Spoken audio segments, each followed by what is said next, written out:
Olá, muito bom dia para você. Seja bem-vinda, seja bem-vindo. Está na hora da informação e da prestação de serviço. Está chegando o seu AB1 dessa segunda-feira, nesse comecinho de semana, hoje dia 25 de maio. Então, vamos aos destaques de hoje. Nessa edição do AB1, a gente vai falar sobre um triplo homicídio que aconteceu em Bezerros nesse fim de semana. 3 homens foram mortos dentro de uma casa. A gente vai falar sobre esse caso e também sobre como estão as investigações. Gessé Acioli e Leonardo Costa estão ao vivo com a gente. Gessé vai falar sobre um grave acidente que foi registrado nesse domingo aqui em Caruaru. E, infelizmente, uma tragédia, pessoal. As vítimas foram mãe e filho. Não é isso, Gessé?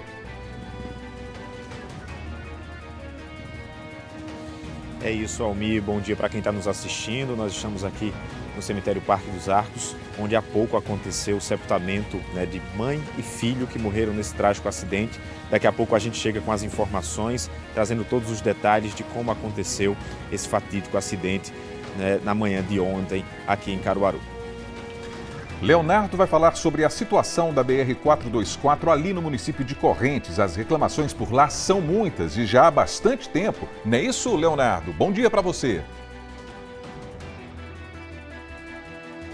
Isso mesmo, Almir. Bom dia para você, bom dia para todo mundo que está acompanhando a gente na AB1 de hoje. Começo de semana, a gente já começa trazendo essa situação, porque é a terceira vez que a gente volta a esse trecho tão curto de 7 quilômetros da BR-424 entre Correntes e Chã Preta. O que impressiona a população é que do outro lado da ponte do rio tem asfalto, que é o lado de Alagoas, mas do lado de Pernambuco, nada ainda. A situação é de abandono. Daqui a pouco eu volto com todos os detalhes, Almir.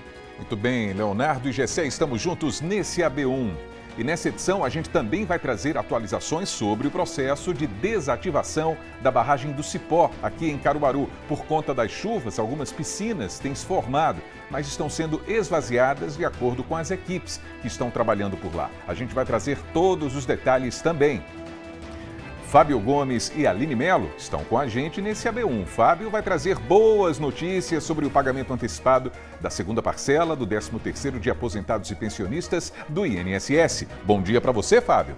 Exatamente, Almir. Muito bom dia para você, bom dia para todo mundo que está ligado com a gente aqui nesse AB1 de segunda-feira. A gente tem informações boas sim, porque os beneficiários, os aposentados e aquelas pessoas que recebem auxílios do INSS começam a receber o pagamento, a antecipação da segunda parcela do 13º salário a partir de hoje. Esse pagamento foi antecipado pelo governo federal e recebem hoje aqueles beneficiários que têm o final do NIS 1. Daqui a pouquinho eu volto trazendo mais detalhes sobre esse assunto e também falando sobre a previsão para os próximos meses do pagamento do INSS e outros assuntos que são destaque aqui no G1. Muito bem, Fábio. A Aline vai contar tudo sobre as oportunidades de trabalho no AB Emprego de hoje e vai falar também sobre direitos do trabalhador. Não é isso, Aline? Bom dia para você. É isso, Almir. Muito bom dia para você. Já estamos aqui na Casa do Trabalhador em Caruaru para falar sobre as mais de 200 oportunidades de trabalho que tem aqui na região. São 80 vagas só aqui em Caruaru. E também vamos conversar com uma advogada especialista sobre rescisão por acordo mútuo. É daqui a pouquinho, Almir. Olha aí, Aline e Fábio, estamos juntos nesse AB1, hein? Até já! E hoje, dia 25 de maio, é dia da costureira, pessoal. Então a gente preparou uma reportagem com muito carinho para comemorar essa data junto a essa profissão, que é fundamental para o polo de confecções do Agreste. Então, tudo isso e muito mais no seu AB1, que já começou.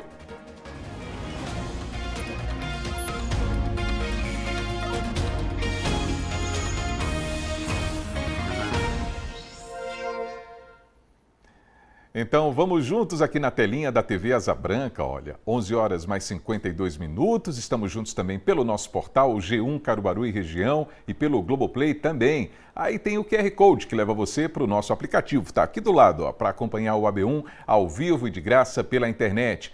Vamos dar uma olhadinha para ver como é que está o clima aqui em Caruaru nesse instante. Olha aí, como é que está o tempo. Muitas nuvens, pedacinhos de céu azul por ali. O dia deve seguir assim, hein? Com muitas nuvens na capital do Agreste.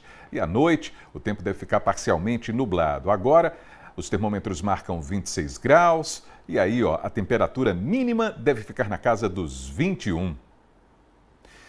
E olha essa notícia, pessoal. Mãe e filho morreram em um acidente que aconteceu nesse domingo aqui em Caruaru. Infelizmente, hein? Isso aconteceu na BR-232. O filho estava levando a mãe ao trabalho quando tudo isso aconteceu. Gessé Acioli está com a gente ao vivo e vai trazer as informações agora. Gessé. Pois é, Almir, um trágico acidente, né, envolvendo aí essa morte de mãe e filho. Ontem era por volta das 6h40 da manhã, quando a Polícia Rodoviária Federal foi acionada para atender esse acidente. Segundo as informações preliminares, eles estavam vindo para Caruaru a trabalho e há pouco nós tivemos aqui o sepultamento, né? Eu pedi para o Matheus Guerra mostrar aí a movimentação de algumas pessoas ainda por aqui. O sepultamento aconteceu agora por volta das 11h30 da manhã e várias pessoas estiveram aqui, né? Um grande movimento de pessoas que vieram se despedir de Cibele da Conceição, de 38 anos, e Sandriel Hugo Ferreira, que era filho de Cibele, de 19 anos. Eles moravam juntos com outros filhos de Cibele no sítio Vertentes, que fica próximo à Bica do Tambor, próximo à Vila Terra Vermelha, na zona rural de Caruaru. Segundo as informações, eles estariam vindo para cá, né, numa motocicleta, a trabalho. O destino, a feira de Caruaru. E aí, no momento em que acessavam, né, saindo da BR-104, nas proximidades ali do viaduto que dá acesso à BR-232, eles perderam o controle da moto e acabou, né, caindo e a Cibele acabou morrendo no local ainda. O filho foi levado ainda para o hospital, mas não resistiu aos ferimentos de uma forma trágica, né? Aí a gente observa esse trágico acidente que aconteceu ontem nas primeiras horas da manhã, né, deste domingo. Nesse caso específico, né, a gente reforça que um alto número de acidentes que acontecem, né, na nossa região. Nós, inclusive, pedimos algumas informações, vamos estar atualizando nos nossos veículos os números de acidentes através da Polícia Rodoviária Federal, já que se trata de duas rodovias federais, é o entroncamento da BR-232 com a BR-104. Detalhe, né, com esse final de semana, o movimento de chuvas e também a pista molhada, isso pode ter, né, aumentado aí as possibilidades para esse acidente, para a perca do controle da moto. As investigações vão seguir para entender melhor como de fato aconteceu. A gente vai seguir aguardando as informações da Polícia Rodoviária Federal, que é quem está à frente, né, observando esse caso, também dos demais órgãos de segurança.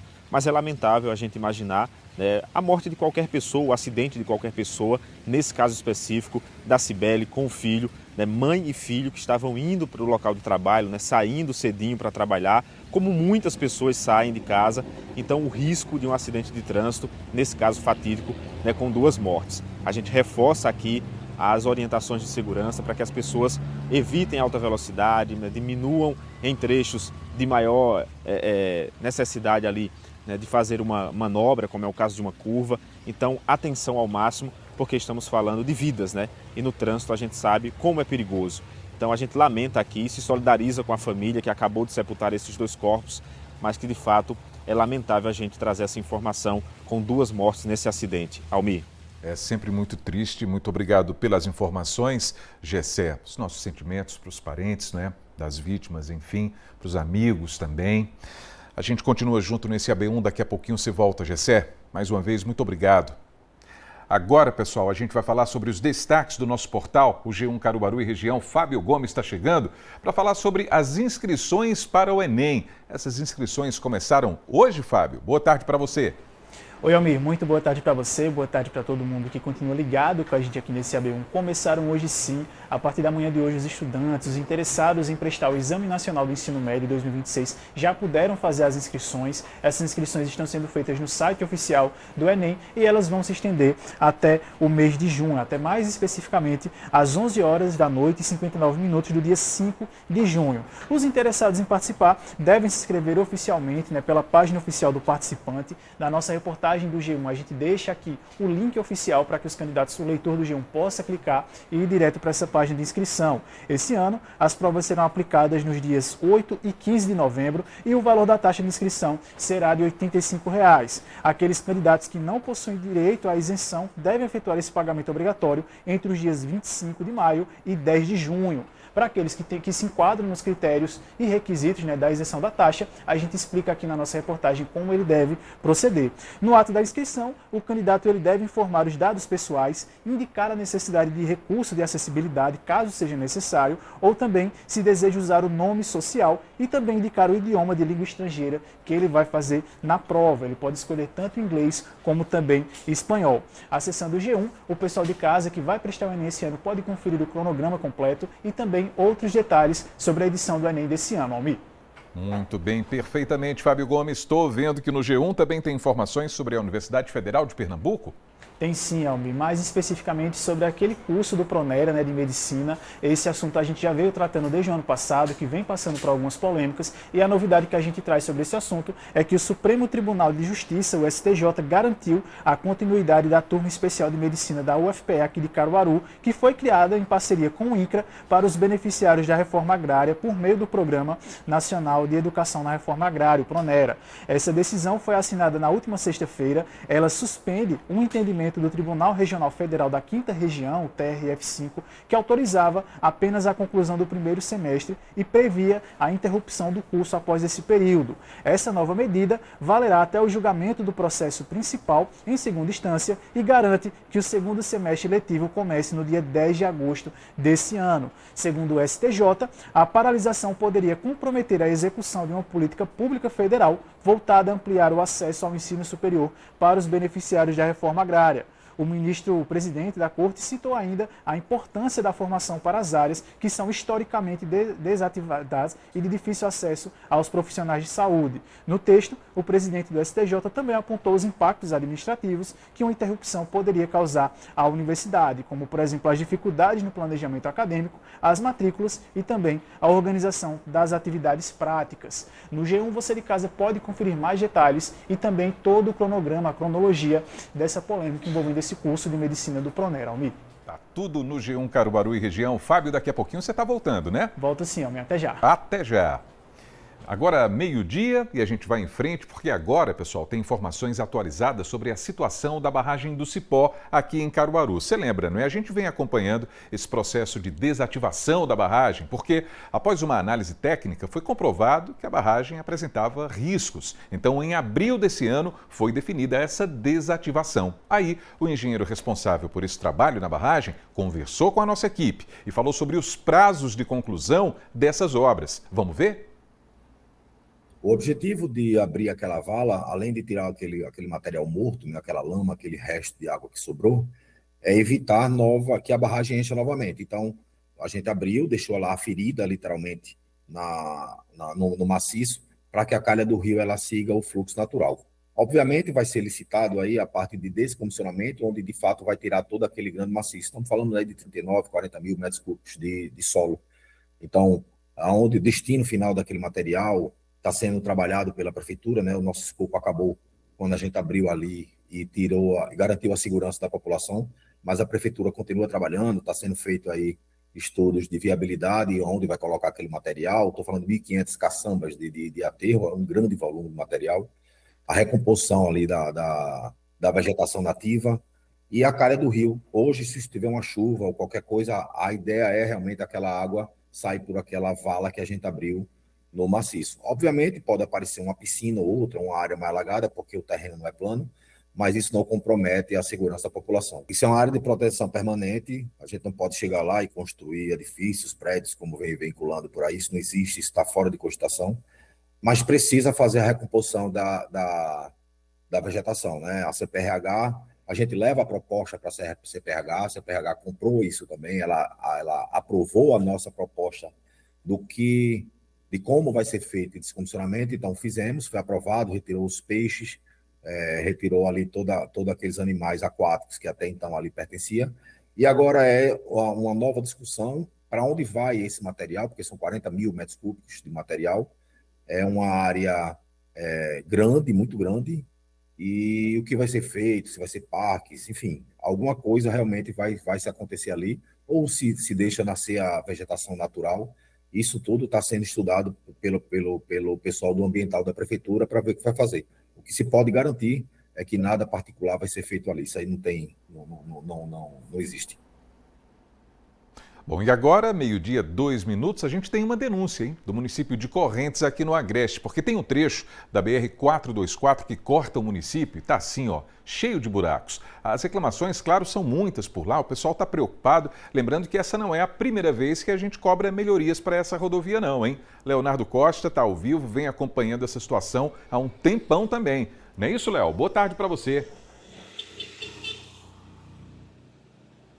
Oi, Almir, boa tarde para você, boa tarde para todo mundo que está acompanhando a gente na BU de hoje. Começo de semana a gente já começa cobrando mesmo, porque é a terceira vez que eu vou a esse trecho lá entre Correntes e Chã Preta. São apenas 7 quilômetros, mas desde agosto do ano passado que a gente está em cima desse caso e a situação não mudou, né? E agora com esse período de chuvas a situação se complicou ainda mais, porque o que a gente vê é muito buraco e muita lama.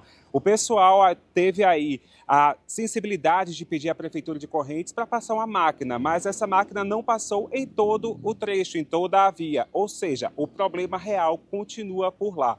A gente segue acompanhando, eu fui lá e a gente vai acompanhar agora a matéria completa. Terceira vez que a nossa equipe volta à BR-424 entre Correntes e Chã Preta. E nada mudou. O asfalto sumiu e deu lugar a um banho de lama. Rapaz, essa daqui da divisa para Correntes é péssima, hein? O prefeito não se incomoda, os governantes também estão aí, não querem fazer nada, e a pista está acabando. Faz tempo, eles não ajeitam. Faz tempo que tá assim, só tem que ajeitar, né? A rodovia é de responsabilidade do governo federal. Mas com o acesso cada vez mais complicado e a proximidade das chuvas, os moradores pediram socorro para a Prefeitura de Correntes. O município resolveu agir, mas passou a máquina em apenas 3 dos 7 quilômetros da pista. A medida da Prefeitura foi apenas um quebra-galho. O problema real continua sem solução. Seu Cícero participou de todas as nossas reportagens aqui e diz que não entende porque só do lado de Alagoas tem asfalto. Por que, rapaz, um trecho tão pequeno, há tantos anos nessa situação?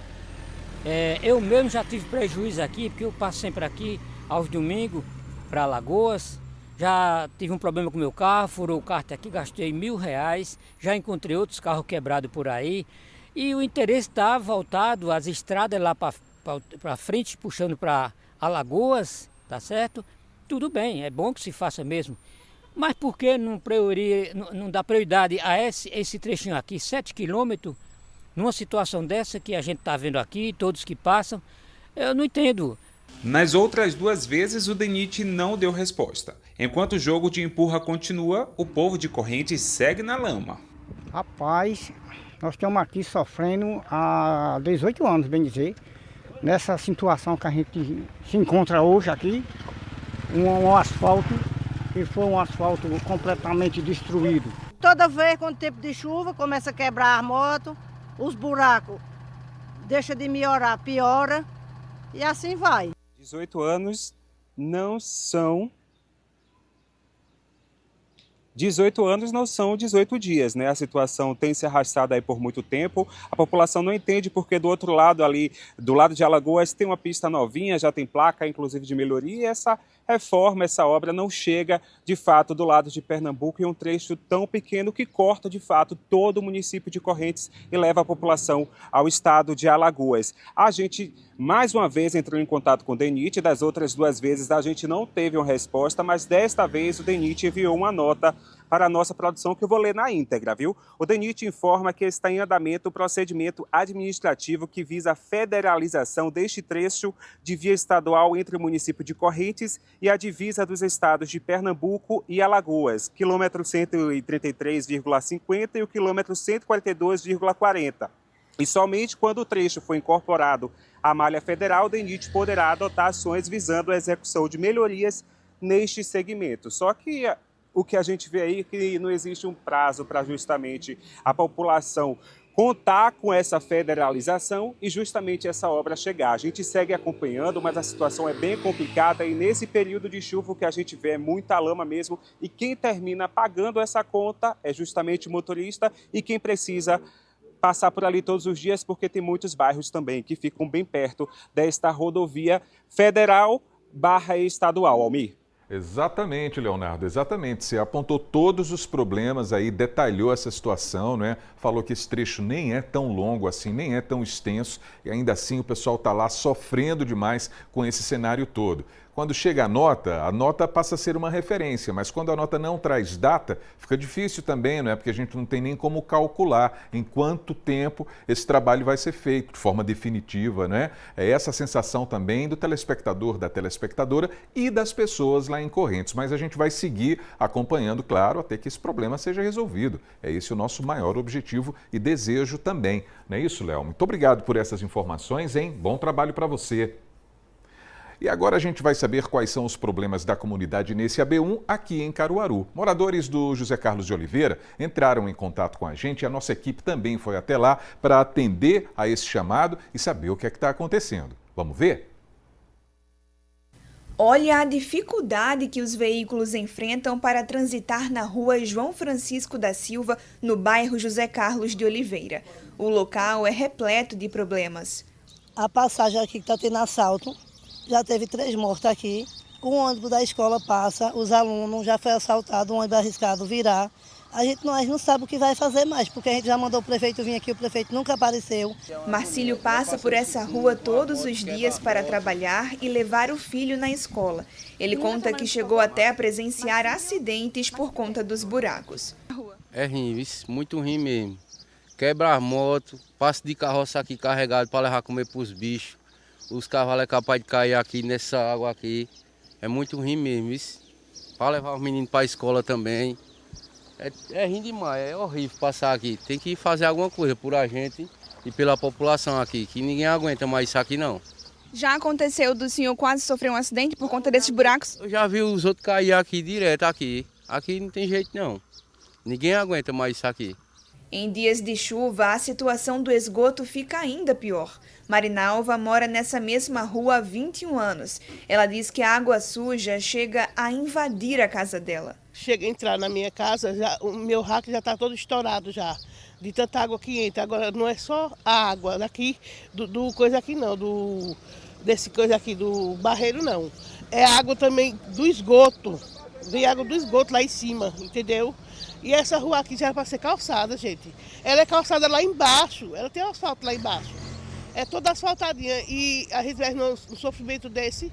Quando chove, a água vai toda para dentro da minha casa. Meu marido já fez já um negocinho para não passar, mas passa. Então a gente passa aqui, essa rua aqui, fica parecendo, sabe o que? Um rio. Um rio, só que você viu um rio. E se ela vão vir dia de chuva bem para ver como é que fica isso aqui. Olha que é a nojeira já, ó. Olha a nojeira aqui também. Isso não é de ficar numa rua dessa. Eu fico triste, porque não tem ninguém que ajude a gente para fazer o calçamento dessa rua e ajeitar esse lixo. Eu fico triste por isso. Segundo os moradores, eles já denunciaram a situação da rua diversas vezes, mas nada foi feito. Nada. Já vieram aqui, todo mundo, e nada. A gente se reúne para cavar, para ver se tem solução e nada até agora. Para Marinalva, a sensação é de esquecimento. É muito ruim. Eu queria que alguém olhasse para a gente e viesse fazer alguma coisa por nós aqui, que a gente está esquecido. Estamos esquecidos aqui. Que situação, hein, dona Marinalva? Que situação. Tá aí mais uma rua da cidade, mais um local que sofre demais por conta da falta de estrutura, não é? De pavimentação, por exemplo, como a gente está vendo aí.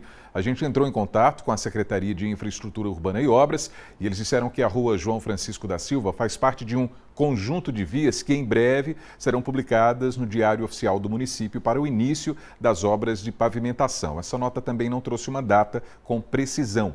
É essa a resposta da Prefeitura e a gente vai seguir junto aos moradores cobrando solução para essa rua também, para minimizar esses problemas que tantas famílias vêm sofrendo no dia a dia. E olha, terça-feira, não esquece não, hein? É dia do Minha Comunidade também. Aí a gente vai voltar ao município de Lagedo. A gente vem acompanhando a situação do bairro Frei Damião há um bom tempo. Quem mora por lá sofre com uma situação também muito difícil. É falta de pavimentação, é falta de saneamento básico. E será que alguma coisa mudou por lá? É o que a gente vai saber amanhã aqui no seu AB1, no Minha Comunidade, hein?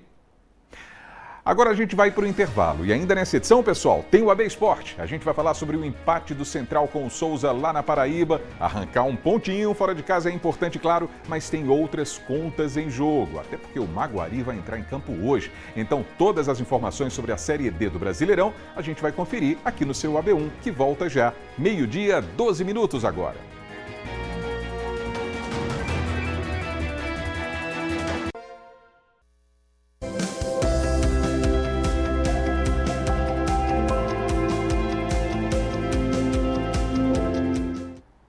Muito bem, o AB Emprego está no ar nesse comecinho de semana e chegou a hora da gente saber quais são as oportunidades disponíveis para essa segundona. A Aline Melo está ao vivo com a gente e vai trazer essas informações agorinha. Não é isso, Aline? Boa tarde para você. É isso, Almir. Muito boa tarde para você, boa tarde a todos que nos acompanham. Temos mais de 200 vagas aqui na região e só 82 são aqui em Caruaru. A gente separou algumas delas para vocês. Vamos assistir. Em Caruaru, são 2 vagas para armador de ferragens na construção civil, 1 vaga para arte finalista, 1 vaga para assistente administrativo, 10 vagas para atendente de lanchonete, 1 vaga para atendente de lojas, 4 para auxiliar de escritório, 1 vaga para auxiliar de limpeza, 2 para auxiliar de linha de produção, 2 vagas para balconista, 5 vagas para carpinteiro, 1 para consultor de vendas, 1 vaga para encanador, 2 vagas para estoquista, 4 vagas para operador de caixa, 5 para repositor em supermercados, 4 vagas para servente de obras, 1 para supervisor de atendimento ao cliente, 1 vaga para sushi man, 2 vagas para técnico de segurança do trabalho, 30 vagas para trabalhador de serviços de limpeza e conservação de áreas públicas e 2 vagas para vendedor interno. E para saber mais informações sobre qualquer uma dessas vagas ou outras que nós trouxemos para vocês, é possível procurar presencialmente a Casa do Trabalhador aqui em Caruaru, que fica na rua Floriano Peixoto, número 147, funcionando sempre de segunda a sexta-feira, das 7 da manhã às 5 horas da tarde. Também é possível entrar em contato por telefone no número 3719-9480. E também temos outras vagas, outras oportunidades em outras cidades aqui da região. Por exemplo, Bezerros tem 63 vagas. Destaque para servente de obras com 20 oportunidades. Pedreiro, que tem 10 vagas para vendedor pracista, 5 vagas para carpinteiro, 3 vagas para motorista de caminhão e muitas outras. Temos também 60 vagas para serra talhada.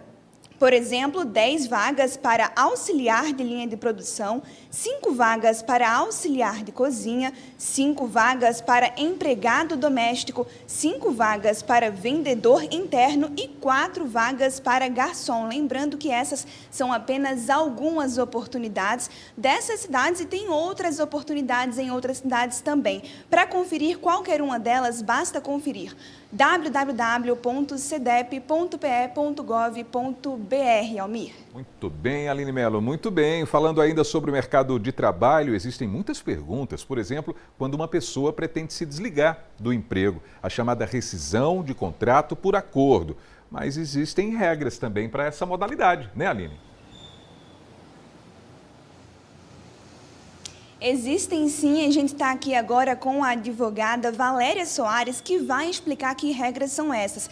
Mas a gente aproveita já para entender o que é esse acordo, né? Rescisão por acordo mútuo, o que significa, Valéria? Muito boa tarde para você. Boa tarde a todos. Então vamos entender o que é essa rescisão por acordo mútuo. Basicamente é o seguinte, é quando o funcionário quer sair da empresa e o empregador aceita essa saída sem retirar todos os direitos deles. Então eles fazem um acordo tem que ser necessariamente por escrito, fazem esse acordo por escrito e neste acordo eles estabelecem que o funcionário está saindo e que a empresa está aceitando essa saída dele. E isso pode partir tanto do empregado quanto do empregador? Em tese, sim, pode partir tanto de um quanto de outro, mas o mais comum é que se parta, de fato, do trabalhador. O trabalhador quer fazer aquela espécie de acordo, que isso já existia de forma mais ilegal, quer fazer o acordo e o empregador vai e aceita, de fato, este acordo, pagando parte das verbas, mas não são todas. No acordo mútuo, como é que funciona o pagamento do FGTS? Então, vamos lá. As principais situações que são um pouco diferentes de outras coisas são, primeiro, o FGTS, você não vai receber todo o FGTS, ou seja, aquele 100% do que está depositado, mais uma multa de 40%. Não é dessa forma que funciona. Você vai receber 80% do valor que está depositado, mais uma multa de apenas 20%. No que tange ao aviso prévio, que também é importante e que tem uma situação diferente também, é que se esse aviso prévio for indenizado, ou seja, aquele que você recebe, mas não está trabalhando, nesse caso você só vai receber 50% do valor. No entanto, se ele for trabalhado, você não tem nenhum desconto, nem das 2 horas por dia, nem de 7 dias, caso você trabalhe os 30 de fato. Quando a rescisão por acordo mútuo parte do empregador, o empregado ele é obrigado a aceitar? Nenhuma das partes são obrigadas a aceitar. Nem o trabalhador é obrigado a aceitar, nem o empregado ele tem essa obrigatoriedade de aceitar. De fato, é um acordo mútuo. É uma proposta de um, inclusive essa proposta tem que ser por escrito, tá? Não faz essa proposta por escrito. Faz essa proposta por escrito e o outro necessariamente precisa aceitar essa proposta. Inclusive, uma vez que for aceita essa proposta, o empregador tem que fazer isso por escrito e tem que pagar todas as demais verbas no prazo comum de uma rescisão, ou seja, até 10 dias. De modo geral, o que a gente pode destacar que é essencial para que esse acordo aconteça dentro da lei, com todas as obrigações do empregador e direito da pessoa que está recebendo? Primeiro, tem que ser por escrito. Não tem isso de fazer esse tipo de acordo de forma verbal. Tem que ser por escrito. Segundo, não dá para pagar todas as verbas. Não é como uma rescisão normal, sem justa causa. Você vai pagar, de fato, o saldo de salário, 13º, as férias, tanto as integrais quanto as proporcionais, o aviso prévio, se for indenizado, só 50%, e a principal questão, o FGTS só dá para sacar 80%, bem como a multa de 20%. Esse é o principal requisito, porque muitas vezes se fazia uma questão ilegal, que era de sacar todo o valor, sacava a multa de 40% e devolvia essa multa para o empregador, mas isso é crime, inclusive. Ok, Valéria, muito obrigada por suas explicações. Almir, esse foi o AB Emprego de hoje. Volto com você. Sempre bom a gente trazer vagas, trazer orientações na área de direito trabalhista. Sempre bom demais, tudo ao vivo aqui no AB1. Valeu, viu, Aline? Daqui a pouquinho você está voltando com outros assuntos. Até daqui a pouco.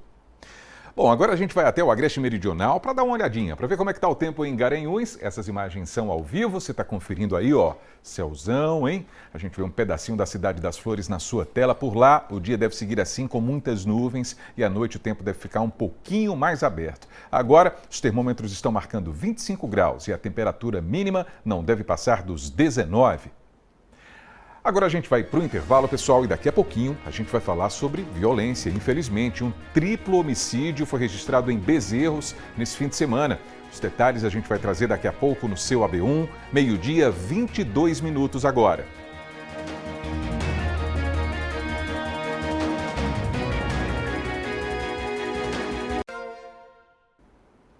Então, o seu AB1 está de volta, agora é meio-dia, 23 minutos. Vamos dar uma olhadinha na movimentação do trânsito aqui no Agreste, ali em Santa Cruz do Capibaribe. Olha aí as imagens da PS 160, trecho local. A gente está vendo uma movimentação até tranquila, não é? Para esse comecinho de tarde aí de segunda-feira. A gente vê alguns veículos ali mais à esquerda, acima do seu vídeo, aguardando a vez aí para circular pela cidade. E alguns veículos que já vão ali, ó, pela PS 160 nesse trecho local da rodovia. E agora a gente vai dar uma olhadinha na previsão do tempo também em algumas cidades aqui da nossa região, começando pelo Agreste, começando por Gravatá.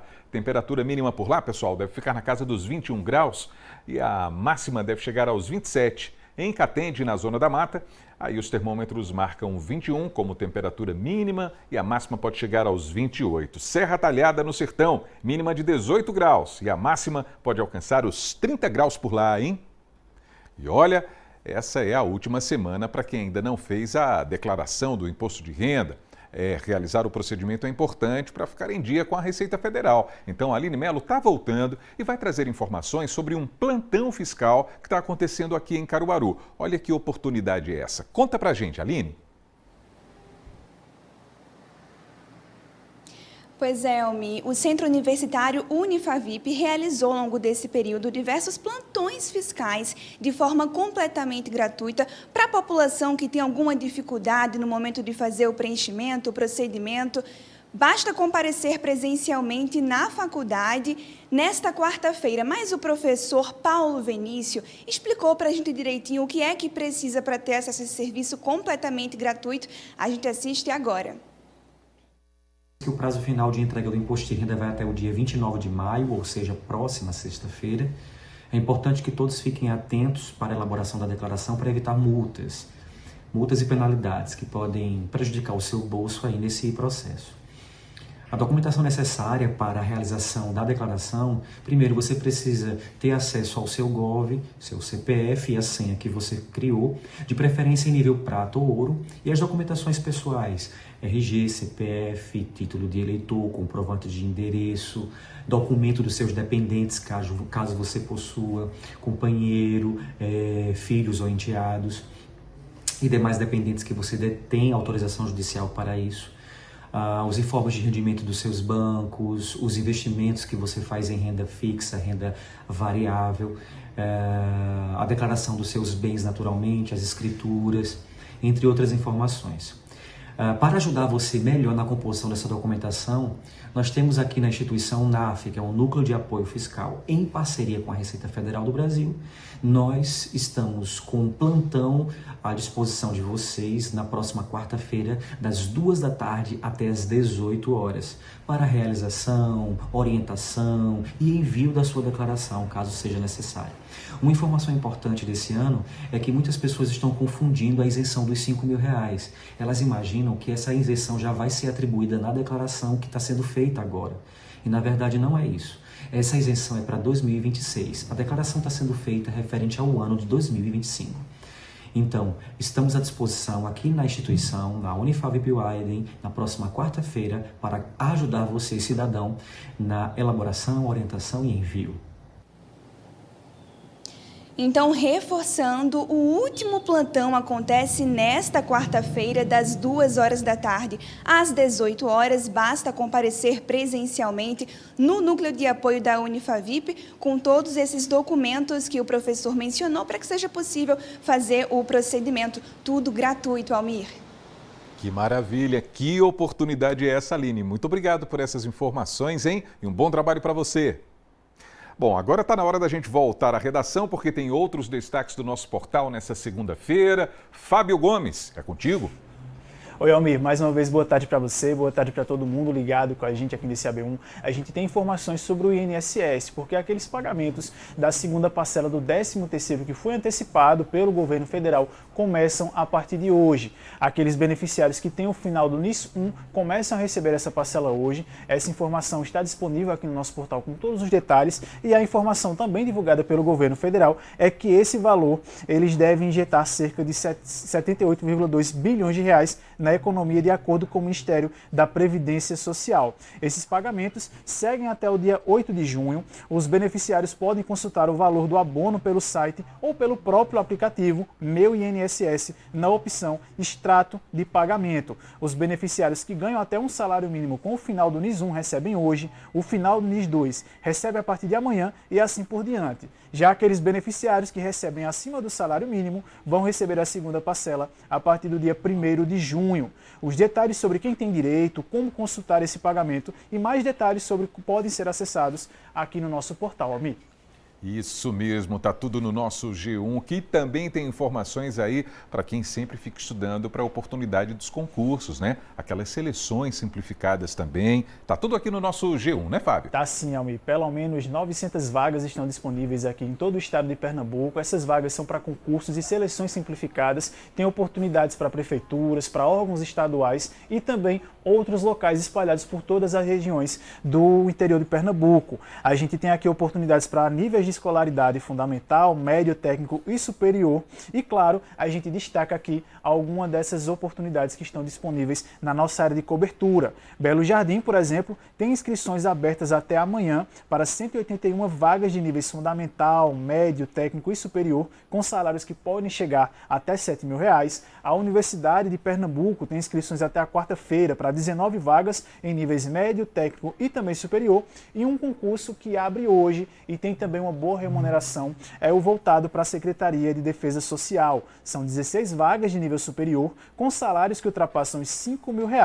Todos esses concursos que a gente acompanha nesse print que aparece na tela, a gente deixa disponível o edital da seleção para o candidato interessado conferir mais detalhes, ver quais são as etapas de cada um desses concursos e também conferir o quadro de vagas e o quadro de remuneração, que pode variar conforme o nível de escolaridade exigido para estar ocupando aquela vaga. Acessando o nosso portal, você pode conferir todos esses detalhes e também ficar sempre atualizado com essas oportunidades que a gente atualiza toda semana aqui no nosso portal, Almir. Exatamente, Fábio. Muito bem, muito obrigado então pelos destaques, pelas informações de hoje do G1 no AB1. A semana está só começando, né, meu amigo? Tem muito chão pela frente, bom trabalho para você e até amanhã.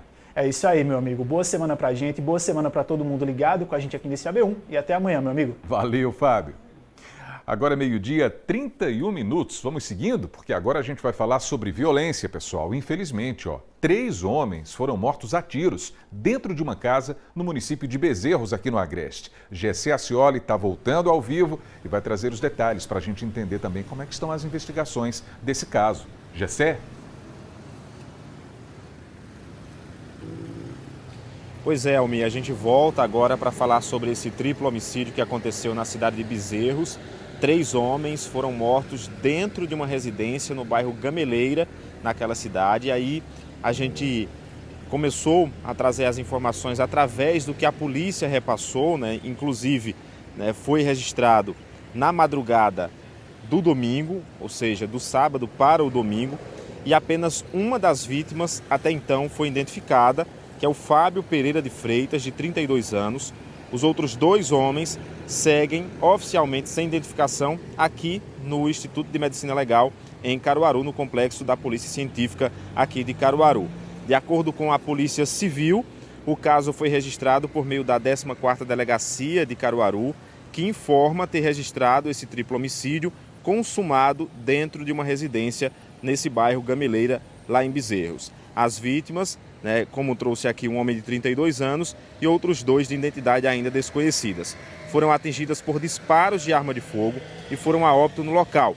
A autoria e motivação ainda são desconhecidas e as investigações seguem em andamento.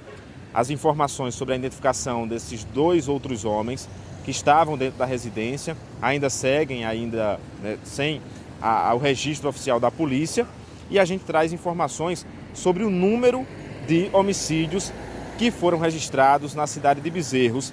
De janeiro a abril deste ano, 8 homicídios foram registrados na cidade. Como está fechando ainda o mês de maio, a gente ainda não tem os dados oficiais no fechamento desse mês, que caso esses 3 homicídios acontecem, né, de entrar nesses dados de maio. Já foram 522 homicídios ao todo no estado e em 947 em todo o estado. Em 2025, 1.645 crimes de morte foram registrados no interior de Pernambuco. Destes, 26 foram registrados em Bezerros no ano passado. Então, em relação aos 26 do ano passado, o município registrou até o momento 8 homicídios, sem contar esses de agora, junto com os dados do mês de maio. Então, a gente segue acompanhando as investigações da polícia em relação ao que teria motivado esse triplo homicídio. O registro também da identidade dessas outras 2 pessoas que estavam na casa, né, junto a esse outro homem de 32 anos. Ainda não se sabe, não tem informações sobre paradeiro, porque a polícia segue investigando, né, as pessoas que estiveram envolvidas nesses 3 crimes. Então, qualquer detalhe, claro, a gente vai voltar aqui aos microfones, né, até na TV Asa Branca, na CBN, também no G1 Caruaru e região, trazendo os detalhes desse caso que registra aí um triplo homicídio na cidade de Bezerros. Detalhe que chama a atenção por ser 3 homicídios em um único momento, né, dentro dessa residência, o que teria motivado isso. Então, esses detalhes a gente vai acompanhar, né, os desdobramentos desse caso, as investigações da polícia, para trazer mais detalhes aqui para os nossos telespectadores. Almir. Ok, Gessé, muito obrigado por essas informações ao vivo aqui no AB1, direto da sede do Complexo de Polícia Científica Regional aqui de Caruaru. Bom trabalho para você, Gessé. Agora vamos para o fato ou fake, porque tem uma publicação circulando na internet dizendo que no mês que vem vai começar a valer em todo o Brasil uma lei que obriga os motoristas a usar colete reflexivo quando saírem do carro em situações de emergência. Será mesmo, pessoal? Esse é um dos assuntos. A gente vai ver agora. Algumas publicações que circulam nas redes sociais afirmam que vai passar a ser obrigatório a partir de junho o uso de colete reflexivo por motoristas que precisarem sair do carro em caso de emergência, como, por exemplo, para colocar o triângulo de sinalização. E aí os textos falsos citam o projeto de lei 282 de 2026. Gente, isso é fake. O projeto até existe, mas está no início ainda da tramitação na Câmara dos Deputados. Ele ainda precisa passar por comissões e, se for aprovado, também vai ter que ser votado nos plenários da Câmara e do Senado. Portanto, não há qualquer obrigação em vigor ou com data marcada sobre o uso do colete reflexivo. E agora eu falo de um vídeo que deixou muita gente em dúvida na internet. As imagens mostram uma girafa com o pescoço preso numa estrutura de pedra em uma posição bem estranha. E aí, nos comentários, muita gente questionou se o vídeo era real ou criado com inteligência artificial. E olha, esse vídeo é fato, é verdadeiro. Eu vou contar o passo a passo da apuração do jornal o Globo. Primeiro, o vídeo foi analisado por ferramentas de detecção de IA que não identificaram sinais de inteligência artificial. Aí depois a equipe localizou reportagens da imprensa chinesa que explicavam o caso. Esse episódio aconteceu em um parque florestal na China no dia 15 de outubro do ano passado. Segundo as testemunhas, a girafa colocou a cabeça numa abertura de pedra e acabou ficando presa. Os funcionários do zoológico usaram um martelo para quebrar a estrutura e esse resgate durou cerca de 10 minutos. Segundo a equipe do Parque Florestal, o animal não se feriu. Você já sabe, né? Para saber tudo que é fato ou fake, acesse g1.com.br/fato ou fake.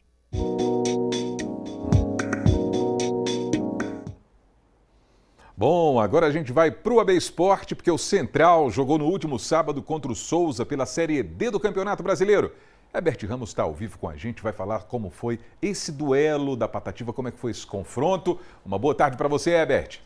Olá, boa tarde, Almir, boa tarde a todo mundo que está ligadinho aqui no nosso AB1. O Central ficou no empate com o Souza, em duelo marcado por boas defesas do goleiro caruaruense. Então, simbora conferir um resumo de como foi esse duelo.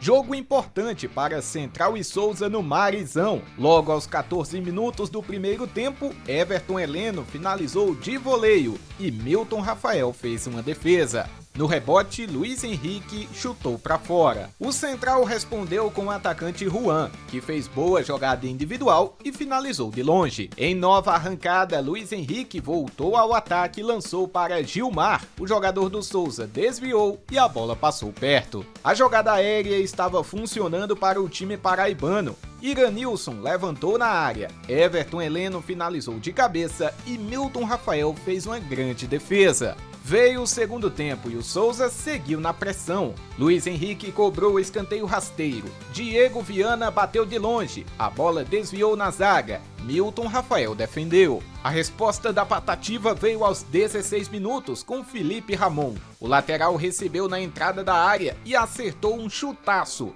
Moisés espalmou. Sem criatividade, as equipes produziram menos nos minutos seguintes e o resultado permaneceu o mesmo. Fim de jogo no Marizão, Souza 0, Central 0. Muito bem, então vamos para a nossa calculadora aqui, vamos para as nossas reflexões a partir desse empate do último sábado, Herbert Ramos, porque é o seguinte, quando a gente empata fora de casa, a sensação é de que a gente arrancou um ponto, né? E arrancar pontos é sempre importante, claro, né? Quando a gente empata em casa, que foi o que aconteceu na partida anterior, a preocupação aumenta, não é? Porque você sai em busca de 3 pontos. Então a gente já está meio que na reta final aí desse momento, dessa competição tão importante, e a gente fica olhando também assim, luzes amarelas que vão ficando acesas no caminho. Ou seja, importante demais arrancar esse ponto aí diante do Souza. Mas tem também o histórico recente da competição e a gente não pode perder isso em relação às referências dos objetivos da Patativa, né? Exatamente, Almir. O que está pesando para o Central é justamente o rendimento em casa. As derrotas para o América de Natal e também para o ABC estão pesando na conta do Central. Central não conseguiu vencer esses adversários, tinha que ter vencido o Maguari porque é um concorrente direto, é uma equipe razoavelmente do mesmo nível do Central. Central não ganha do Maguari, não consegue sequer marcar um gol contra o Maguari, não tinha marcado gol contra o ABC no Lacerdão e mais uma vez não marcou gol. Leandro Senna mexeu na equipe, trocou peças principalmente do meio para frente do time e mesmo assim o Central não conseguiu balançar as redes. Ainda é uma equipe que está pecando bastante na parte ofensiva. Defensivamente o Central tem vários pontos positivos. Conseguiu, com uma boa atuação do Milton Rafael, que é goleiro, é um dos destaques dessa equipe desde o ano passado, mas também uma boa atuação da zaga. Você conseguir segurar a equipe do Souza fora de casa é complicado, mas falta algo ao Central. O Central precisa corrigir um pouquinho, principalmente no setor ofensivo, para conseguir resultados positivos nas 2 rodadas que restam para que possa buscar essa classificação, Almir. Aí é que está o negócio, faz parte aqui desses cálculos que a gente está fazendo também, ou seja, tem essa missão fora de casa, pedreira, não é? O América fora de casa, e tem o Laguna numa outra situação. Mas a gente sabe que no final das contas, uma vitória fora e a vitória em casa são a garantia desse ingresso. Do contrário, fica difícil, Herbert. Fica bem complicado sim, Almir, até porque são adversários aí que entram em contextos diferentes. O América de Natal está brigando aí por, quem sabe, liderança da chave, ter a melhor campanha, tem uma rivalidade com o ABC também que pode motivar o time do América e do outro lado o Laguna que pode chegar já desclassificado para pegar o Central na última rodada. É, meu amigo, todo mundo de olho. Então conte pra gente, com esse resultado, como é que tá lá a tábua de classificação, hein, Herbert? Almir, nós tivemos uma mudança no G4 após esse jogo do Central e uma confirmação importante no grupo A8, que é justamente essa chave que tem Central e Maguari, que são os times aqui da nossa região. Então, simbora dar uma olhada na tabela desse grupo. O primeiro colocado é o ABC, com 17 pontos conquistados. O ABC já tem vaga confirmada no mata-mata da Série D. E aqui o ABC figura na primeira posição. Em segundo lugar, o América de Natal, que ainda vai encarar o Central, é o segundo com 15 pontos. Em terceiro vem o Souza com 10, o Central com esse empate ocupa a 4ª posição com 10 pontos, mas pode perder essa vaga justamente para o Maguari, pode perder essa posição na rodada para o Maguari, que é o 5º colocado com 9 pontos conquistados. O Laguna aparece aqui na lanterninha da competição, pode inclusive enfrentar o Central lá na frente, já desclassificado. Essa classificação, essa tabela, pode ser alterada hoje. Isso porque o Maguari entra em campo às 15 horas no estádio Frasqueirão contra a equipe do Laguna, joga fora de casa pelo complemento da 8ª rodada. Esse jogo vai ser lá no Rio Grande do Norte e se o Maguari vencer, como eu falei, passa o Central e retorna ao G4 do grupo A8, promessa de fortes emoções nessa partida, Almir. Fortíssimas emoções, hein, Herbert? Vamos seguindo então, já que a gente falou sobre emoção, porque teve time de Caruaru comemorando o título nesse fim de semana, né, Herbert? É isso aí, Almir. No último sábado, nós tivemos as semifinais e a final da Liga Arcoverde de Basquete. Esse é um torneio que vem ganhando destaque aqui na região, porque reúne atletas de várias cidades aqui do interior. Na edição 2026, 4 equipes de Caruaru participaram, além de representantes de outras cidades, como Arco Verde, que é a cidade sede, Pesqueira, Garanhuns e vários outros municípios. Na final, disputada neste sábado, o Clube Basquete Caruaru, conhecido como CBC, foi o campeão. Na partida decisiva, triunfo do CBC sobre a ASEC, que também é uma equipe aqui de Caruaru. O placar foi de 53 a 34. momento de comemoração dos jovens talentos do basquete aqui da nossa região. Todo mundo feliz demais, parabéns à turma do CBC. Esse e outros destaques sobre o esporte regional, as conquistas, os campeonatos aqui da nossa região estão lá no GE Caruaru e Região. Fica o convite para todo mundo que está ligadinho no AB1 acessar o nosso portal de notícias esportivas. Vou ficando por aqui, Almir. Até amanhã. Tá certo, seu Herbert. Valeu, muito obrigado e até amanhã.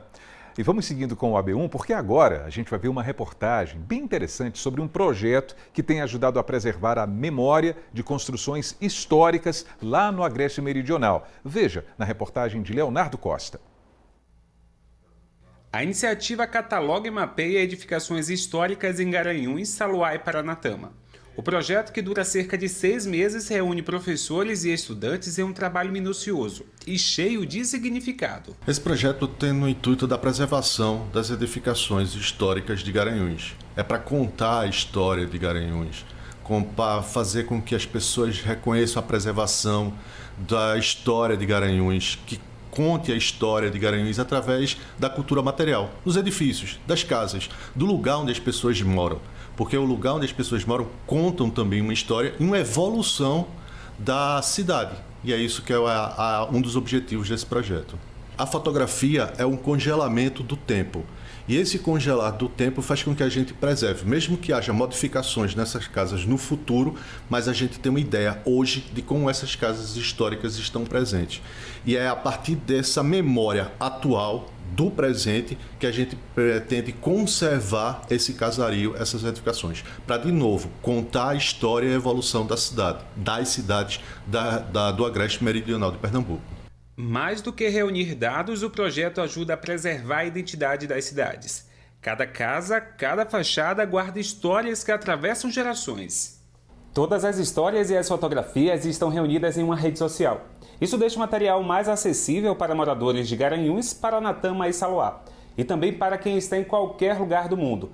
É a memória dessas cidades disponível na palma da mão, pelo celular ou computador. Entre os levantamentos na página Patrimônio Cultural Edificado do Agreste tem a Capela de Cruz das Almas, uma casa de oração do século XVIII localizada na comunidade quilombola do Castanhinho, em Garanhuns. Outro destaque é a Capela São Serafim, em Saluá. A igreja foi fundada por Frei Caetano de Messina Sobrinho e finalizada em 1910, um símbolo da fé e da história local. O material reúne fotografias, descrições históricas e características arquitetônicas de cada prédio identificado. Tudo começa com um levantamento bibliográfico e é na prática que o aprendizado ganha forma. Cada visita é diferente. Algumas a gente vai, observa, em outras a gente é acompanhado. É um pouquinho diferente de cada um. A gente vai, registra, faz o registro dessas casas, a gente armazena as fotos, depois a gente analisa, escolhe as melhores fotos e a gente parte para fazer a análise arquitetônica dessas casas. Que a gente conta com a ajuda do professor Luiz, da Univasp. Ele ajuda muito preciosa, porque como nós somos da pedagogia, a gente não tem esse conhecimento mais aprofundado da arquitetura. Então ele nos ajuda com essa parte para aprofundar, porque essa parte é importante, porque ela também conta uma história. A história da casa, ela não é só contada através da história oral, dos moradores, mas também a arquitetura conta essa história. Em algumas casas, o pedreiro fez aquele detalhe porque ele estava seguindo uma tendência da época, a gente consegue deduzir isso a partir da arquitetura. Então essa ajuda é muito preciosa, essa parte da arquitetura da casa também, além da história. Esses estudantes querem que as comunidades reconheçam o valor de cada prédio. E quem sabe que o poder público avance no tombamento. O principal objetivo da nossa pesquisa é incentivar a preservação dessas edificações, tanto pelo valor histórico que elas carregam consigo, porque elas carregam consigo a história desses municípios. E a gente quer chegar que elas sejam tombadas, que os municípios usem o nosso cadastro, o nosso levantamento que a gente fez na educação do município. E como eu conheço essas cidades, desde novinho sempre vi essas edificações, mas nunca parei para pensar o valor que elas carregam consigo. Então é bastante gratificante, assim, porque é um novo olhar para mim. Um trabalho que une educação, cultura e pertencimento. E mostra como um olhar atento de jovens pesquisadores pode ajudar a manter viva a história de toda uma região. E como é bom ver essa geração, não é? Esses jovens pesquisadores de olho no passado para compreender aqui o presente e olhar para frente, não é? Olhar para o futuro, preservando a memória, conservando a nossa identidade. Sensacional essa iniciativa. A gente vai para o intervalo agora. Na volta a gente vai mostrar uma reportagem que a gente preparou para celebrar esse dia 25 de maio. É dia da costureira, hein? E o seu AB1 volta já. 12h, 49 minutos agora.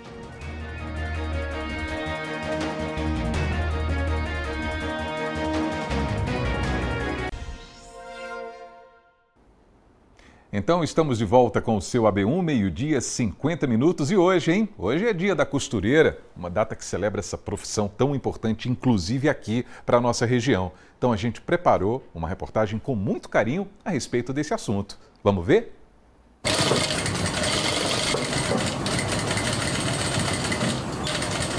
Um barulho que é como música para os ouvidos. No ateliê, Andréia costura peças que precisam de conserto. A rotina na máquina é o que ela sempre sonhou. Ela aprendeu o ofício com o pai, um mestre na costura. Ele era um ótimo alfaiate, né, do sertão, daqui de Pernambuco. E eu achava muito interessante como ele riscava as peças em um tecido que não tinha nada. Quando eu ia olhar, estava ali desenhado uma calça social. Aí eu achava lindo isso ali, eu ficava horas olhando ele, fazendo aquelas peças, tu tá entendendo? Riscando, traçando com a trena, medindo tudo direitinho. Eu me apaixonei. Aí eu disse assim, pai, compra um retalho para mim, que eu quero fazer um vestido. Isso eu já estava o quê? Com uns 13 a 14 anos, né? Aí ele fez, eu vou comprar. Aí comprou um viscose, parecendo uma chitazinha, mais fraquinho. Aí ele foi e disse assim, eu vou lhe ensinar. Aí ele tirou minha medida, eu subi em cima de um balcão que tinha e fiquei olhando ele desenhar o modelo do vestido, entendeu? Que eu rabisquei mais ou menos como é que eu queria, de alcinha e rodadinho. Aí ele cortou, colocou naquela máquina mais antiga, que era de pedal, e eu comecei a montar a peça. E ele foi me instruindo a montar aquela peça. Aí, do que eu comecei a montar, ele viu que eu tinha o dom, entendeu, de prosseguir com a profissão dele. Aí eu comecei. Esse vestido, eu vesti tanto, que ele se rasgou, de tanto que eu vesti. Mas, assim, tudo que eu sei, eu agradeço a ele. Porque eu sei desde da medição, do corte, modelagem, tudo eu aprendi com ele. O tempo passou, a paixão só aumentou e a cada dia ela tem certeza de que está na área certa. Eu tenho 30 anos de profissão. Hoje eu tenho 46 anos, né? Mas eu tenho 30 anos de profissão. Ultimamente, há 2 anos atrás, me especializei mais na modelagem, entendeu? Mas na parte também de medição, de medir, traçar, figurinos. Também gosto muito de fazer. Acho muito interessante quando o cliente vem. Eu gosto de vestir as pessoas, eu gosto que esteja satisfeita, entendeu? Principalmente figurino, eu me apaixonei por figurino. E o que é que você sente quando você está costurando? Eu fico animada, principalmente quando é uma peça nova. Principalmente quando chega um croquis novo, olha, eu quero assim, assim, faça eu brilhar, o cliente diz assim, aí você fica interessado. Enquanto você vai costurando aquela peça, você vai fazendo uma aplicação de pedraria, qualquer coisa que vai mudando, aí você vai ficando mais animada ainda. E quer ver mais satisfeito é quando você vê o cliente vestido, né, na exposição que ele vai fazer. E dizer assim, olha, ganhei o prêmio, como já aconteceu comigo. No mesmo ateliê, conhecemos Renata, que aprendeu a costurar com um olhar curioso, vendo a avó, a mãe e as tias, todas costureiras. Todo mundo costurava. Minhas tias eram artesãs, só que assim, não era nada profissional. Todo mundo fazia por hobby. Fazia roupa para os filhos, minha mãe fazia roupa para mim, eu me vestia com a roupa que minha mãe fazia para mim. Eu amava, achava a coisa mais linda do mundo, né? Quando chegava na época do São João, ela comprava um tecido para mim e para minha irmã. Aí fazia um vestido para cada um, a gente usava aquele vestido o mês inteiro. Ia para a escola com aquele vestido, para todas as fogueiras que tinha, a gente usava aquele vestido. E, para mim, a costura foi, assim, se transformando numa paixão ao decorrer da minha vida. Eu vivo para costura, eu passo o dia pesquisando coisa de costura, eu fico encantada quando eu vou numa loja comprar tecido, quando eu vou comprar um aviamento, quero trazer tudo no mundo para casa, não tem nem onde guardar. E, assim, hoje, para mim, a costura é o que me traz lucro, o que me traz renda para minha família, o que me traz dignidade e onde eu posso conquistar, assim, cada vez mais crescimento, né? Eu vou crescendo a cada dia com a costura. E olha que esse amor também é consciente. Ela tem até hoje peças que a mãe fez e decidiu comprar roupas parecidas ao lembrar que a costura também é afetiva. E esse trabalho habilidoso que passa de geração a geração faz dessa profissão uma das mais antigas do mundo, uma das mais essenciais até os dias atuais. Afinal, quem nunca precisou ou quem não precisa de uma boa costureira? Assim, às vezes até quando a gente vai numa loja que a gente vê uma peça que não cabe, a gente cabe. A gente vai levar para a costureira e ela aperta, ela sempre dá um jeitinho. Então, assim, é uma profissão linda, porque todo mundo se veste. Então, tem alguém para criar, tem alguém para costurar, tem alguém para refazer e tem alguém para dar jeito, né?